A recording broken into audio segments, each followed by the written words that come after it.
Welcome into the Beachside Blitz, where we surf the wave of sports. I am your host, Patricia Caputo, and to get started with today's show, we have an interview with Chloe Breen, who is a former track cross-country runner at the collegiate level. So, Chloe, thank you so much for joining me on this segment of Seaside Sit-Downs. How are you today? Good. How are you doing? I'm doing so well. I'm so happy that you decided to join me on the show. So, first off, I'll just have you explain your journey of how'd you become a cross-country runner at the collegiate level? Yeah, so first in high school, I started as a soccer player. I played up until my junior year of high school, and then I didn't really like the coaching staff, and I didn't really bond with the team. And I always knew I loved long-distance running, so my friend was like, oh, I'm joining cross-country. Do you want to join with me? And I was like, oh my God, yeah. So I switched from soccer to cross-country. I didn't run at all. Never even ran cross country, so starting my junior year was scary, and the team was very good. So we started running together throughout the summer, and I ended up falling in love with it. And then I did cross country for my first season, and then I did outdoor and indoor, and then COVID happened actually. So that was a big damper on my senior year of cross country, but I still kept it going. And then I ended up doing really well, and I started getting more college offers, which was really surprising because I started my junior year and I wasn't that good my first year. So getting Division 1, 2, and 3 offers was crazy to me. That's what I'll ask you about. So how did you go about talking to those coaches, especially if it was during COVID? How did you go about talking to them and then deciding where you'll go to college? So my coach for high school was really well known. He was an amazing coach, still is.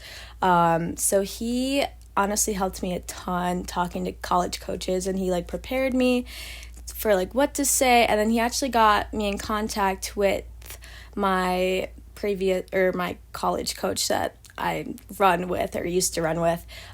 So he set me up with that, and he just helped me along the way through my college process because I had no idea what I was doing. I didn't even know if I wanted to run in college, which was crazy to me because I only had 2 seasons of cross country behind me. So it was crazy enough that I got college offers.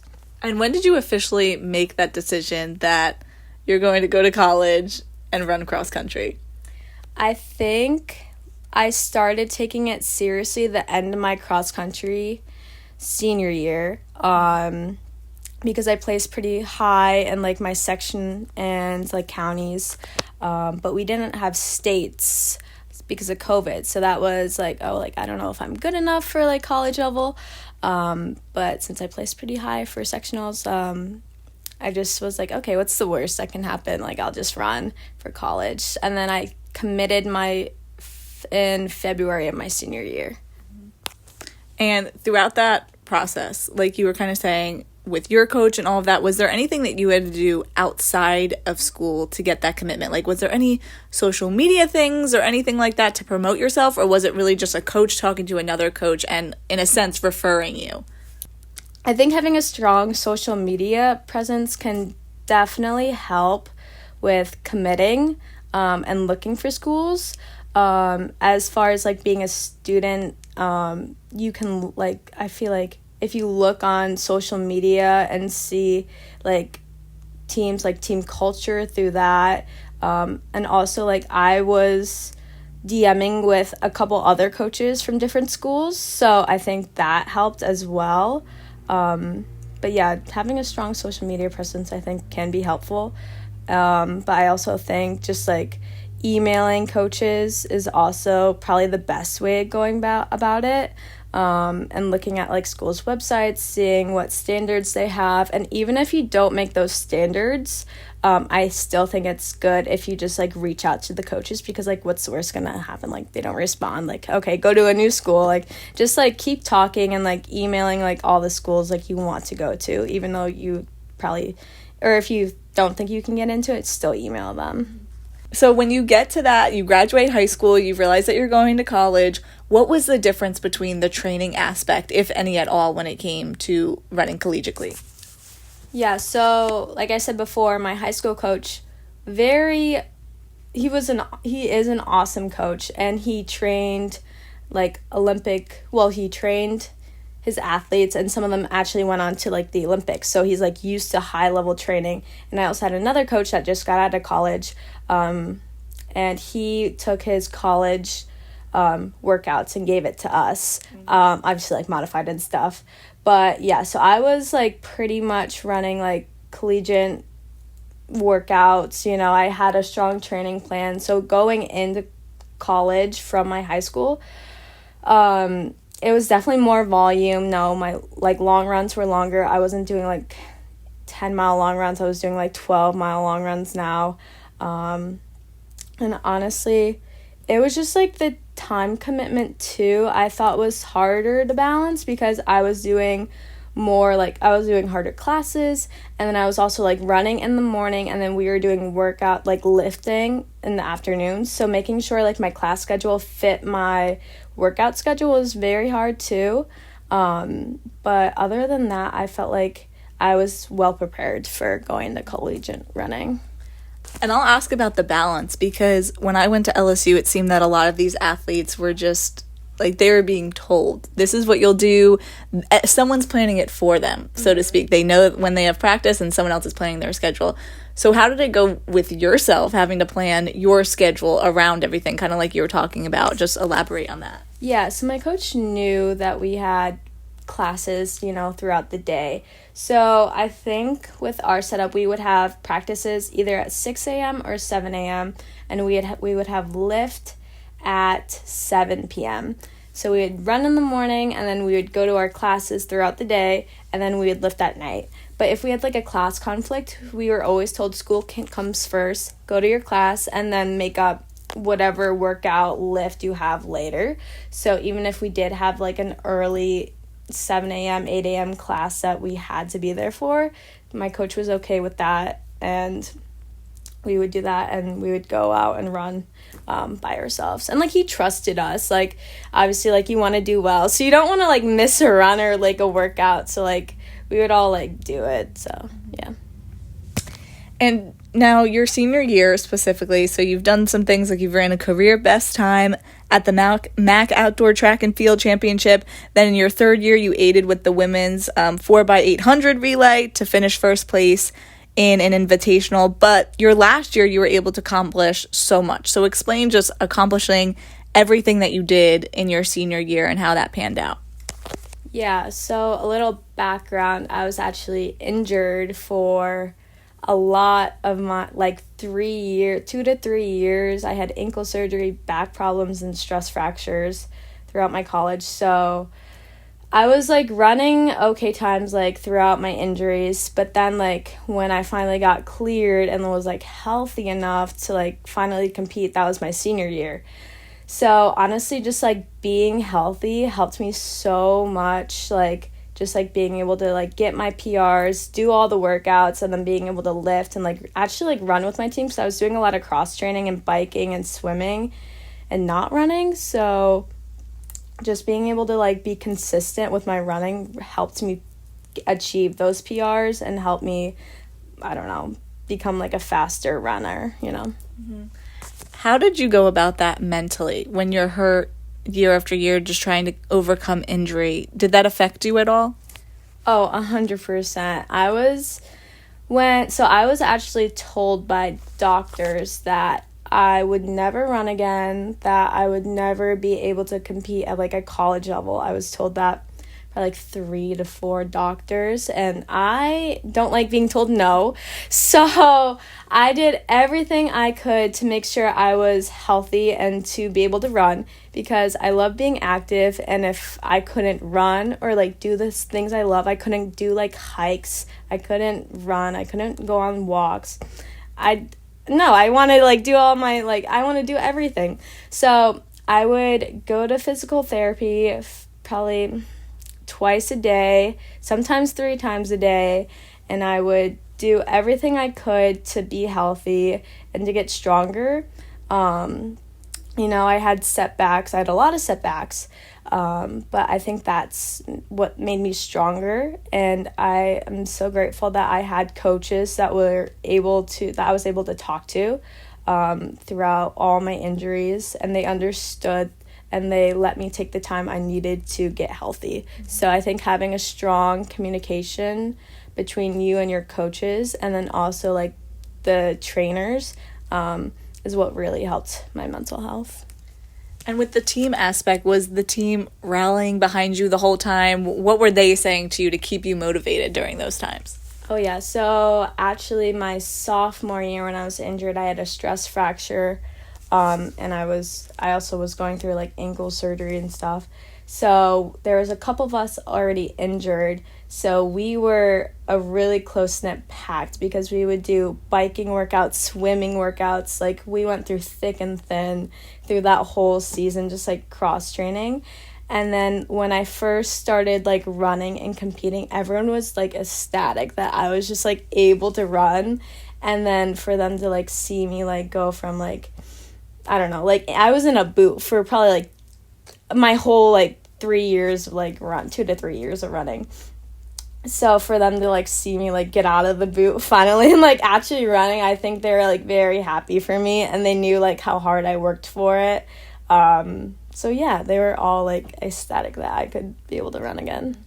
And after you go through all of that physical therapy, was there anything that you said, okay, I'm going to change this for like whatever it was, whether it's eating or doing things differently? Is there anything that you said, I'm going to change this for the rest of my life so that I can avoid injury again? Yeah, so I always have to do physical therapy, like, not physical, like I would always, So before I run, I always have to do warm-ups. I think that is like the main thing, like preparing myself to like go out and like run however long I'm running, whether it's 3 miles, 5 miles, 10 miles. Always warm up, do dynamics.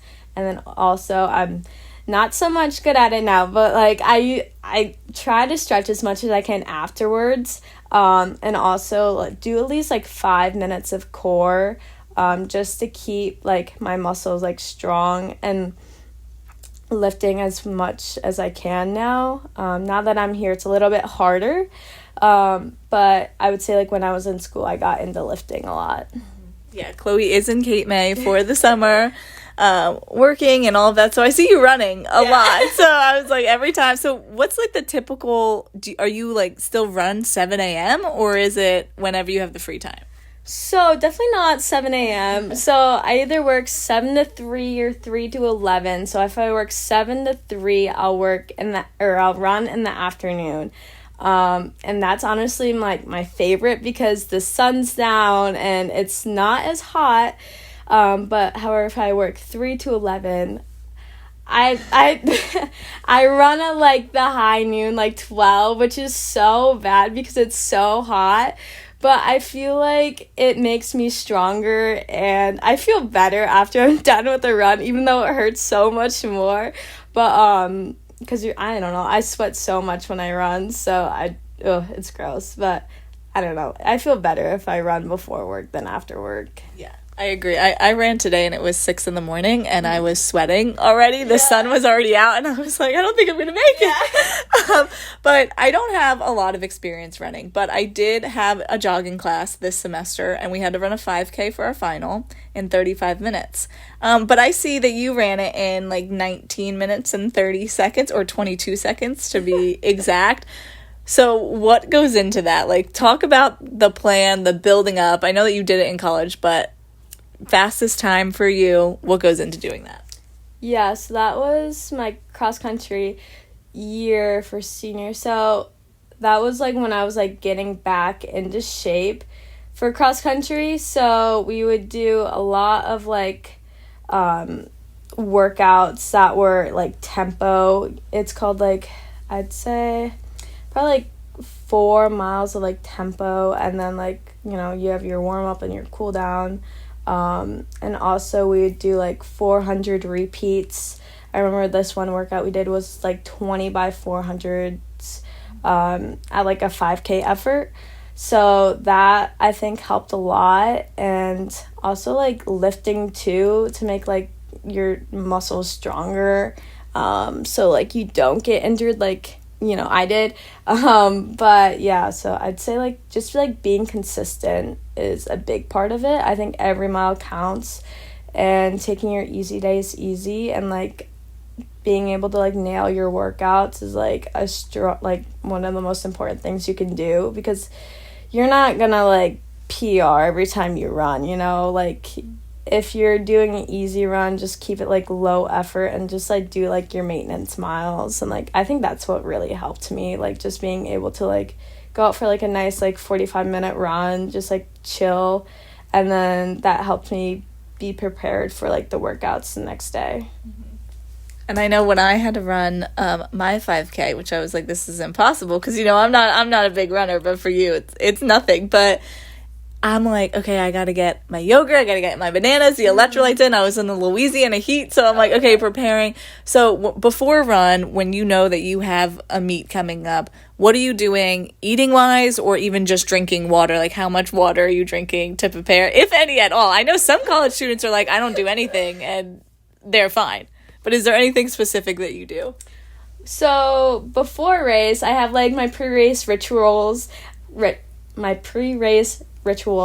which are like, so in the morning I always eat like a yogurt bagel, and then either like a body armor or Gatorade, something with like electrolytes, because like I think it helps, and like if I don't do it, I'm like, oh my god, I'm gonna have a bad race now. So I always have that for the morning. And then 2 hours before I race, I always eat either like a Quest bar or like a honey stinger, or like half of a Cliff bar, because I think that will like hold me over before my race. So I always do that. And then afterwards, I'm like, okay, if like I just put in all that effort, I'll just like eat whatever I want. You have to like reward yourself. I feel like you put in like a hard effort, you can do whatever you want. And I think that's what I always look forward to after my race. Now the rituals always get me, because how specific is it? Is it like any like Gatorade, or is it specific colors that you're going for? Yeah. So if I'm doing Gatorade, I always do the red Gatorade. Always the red Gatorade. And then the body armor, I love the strawberry banana one. I tried to get like the low sugar one, because the high sugar one, I don't think that's really good for like before I run. It kind of hurts my stomach. And then for a bagel, I always get a plain bagel from Wegmans, which is like a popular grocery store. And I think it's funny, because even when we did like away meets, like we had one in Notre Dame, so I would pack like 2 to 3 Wegmans bagels. I would go there like late at night the night before, and then I would like stock up on like all my like my snacks and everything, and then I would pack it. And yeah, so I was really strict with my pre-race meals, but then afterwards I was fine. Like, I didn't care. And you mentioned the traveling. So talk about that, and having the opportunity to travel to other schools when you're in college. Oh, it was like such a blessing to be able to go to different schools. We would always go to Notre Dame for our cross-country season. That was so much fun, because it was like one of our first, I think it was our second meet. So we really like bonded, and I think that was our first overnight trip as well. We also went to Lehigh University, and that was a ton of fun, and I love that course. Even though I only got to run it like once or twice, like it was always fun to go on the buses. And then for my freshman year, we got the chance to go to Florida and complete for the MAC championships. And that was a blast too, because we got to spend like 3 days in Florida and compete with like really good schools. And yeah, we also went to Boston, which was so much fun for regionals my freshman year. And yeah, we got to explore the city, and it was just like nice bonding time with the team. Mm-hmm. Yeah, I think that's one of the coolest things about sports, that there are opportunities to go other places and to see other things that you might not see if you don't play sports. But I know you talked about rewarding yourself, right, after a race.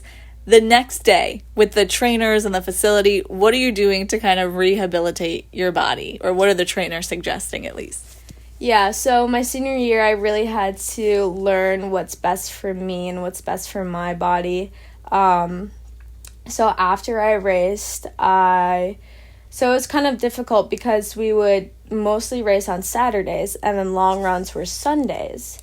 So that was like a really hard like thing I had to like learn like what to do for my body, because I think of long run as like another workout, so having like back-to-back workouts after like the day before you like put your body through like hell like racing. So to go into a long run, I really had to like prepare myself, whether that was doing like cross training and then half cross training, half running, or just like going really slow on my long runs and like not always like nailing like, you know, like 7:30, 7 minute, like I would go like 8:30, you know, for my long run. And I think just like listening to your body, if I had to like postpone my long run too, I would talk to my coaches and my trainers and we'd come up with like a game plan of like what to do. So yeah, just like talking with my coaches. And if I just felt really like beaten up, I would take the day off like completely. And now we kind of mentioned this, but you graduated in May, so your collegiate running career is over in terms of cross country. But where do you see this aspect of your life as you get older and move into post grad? Yeah, so as of right now, I'm like still running. And I actually really want to do a triathlon because when I was injured, I would do a ton of biking. I'd do like an hour and a half of biking every day. So I really enjoyed it, but I also like missed running at that point. So being able to run and bike now is really nice. And then I just have to learn how to swim now, which is probably one of the hardest things because I think like a triathlon, you have to like swim for quite a bit. So after I learn how to swim, I definitely do want to do like a triathlon too with my friends. And honestly, I really want to do a marathon. So hopefully that is something I can do later down the line. But yeah, so I don't know. And like finding new things to do, like either playing like tennis or pickleball. Like pickleball is like starting to pick up. I'm like, okay, that could be fun. Like I don't have to worry about like doing a workout or something, so like I can do whatever. So yeah, just like picking up random sports I feel like is something I'm looking forward to do. That would be great. I love the swimming. I think it's 22 miles for a triathlon. And I had in June, Colin Hassay came on. He participated in Escape the Cape, he placed first in his age division. And he was like, he played soccer at the collegiate level, and he was like, yeah, I didn't really do much to train. He was like, you know, I did my soccer stuff, went on the bike, and I was like, are you a freak athlete or something? Yeah. So I feel like that would be you. You'd be like, I'll be okay. Like, you'll be fine. I know. So I'm like, I know I can do the running. I know I can do the biking. The swimming, okay, I might struggle on, but like, I'll go out in the ocean and do a couple like back and forth swims, and I'll be fine. And it's first, so you know, you have time to catch up. It's like that's usually the first thing. At least in Escape the Cape, it was the first thing you do. So then it's like biking, running, you're easy. Yeah, after that, like I can bike, I can run. It's fine. Just gotta get through the swimming part first. Okay, keep us updated because I'll be excited to update everyone. I'm like, she's running a triathlon, guys. We're ready. And then last question here. You did major in journalism while at college. So where do you see yourself taking that major over the next few years? Yeah, so I specialized in multimedia journalism, and I was also the photography director and sports layout director for my school's newspaper, and that's when I fell in love with doing sports photography, so I definitely want to get more into that. I loved doing hockey photos, lacrosse photos. Those are like two sports I love taking photos. So my goal is to... Sorry. Oh, you're good. I was calling. So my goal is to hopefully partnering with like a team and doing their social media marketing and photography. I think that's what I really want to do later down the line in either lacrosse or hockey. So yeah, I think, I don't know, so something along with that. And then I also do like senior family, and I'm starting to get into wedding photography too, so that's been a lot of fun, and I love just like being creative with photos and, you know, just like doing random stuff. So yeah. And there's a whole lot of opportunity for wedding photos around here. Even sports, a lot of sports at the high school level as well. So we'll definitely be excited for all that you are going to accomplish within these next few years. Definitely keep me updated on that triathlon. So that was Chloe Breen talking to us about her collegiate career and what she plans to do after college. Chloe, thank you so much for joining me today. This has been Seaside Sit Downs on the Beachside Blitz. We'll be right back on Cape May Radio after this commercial break.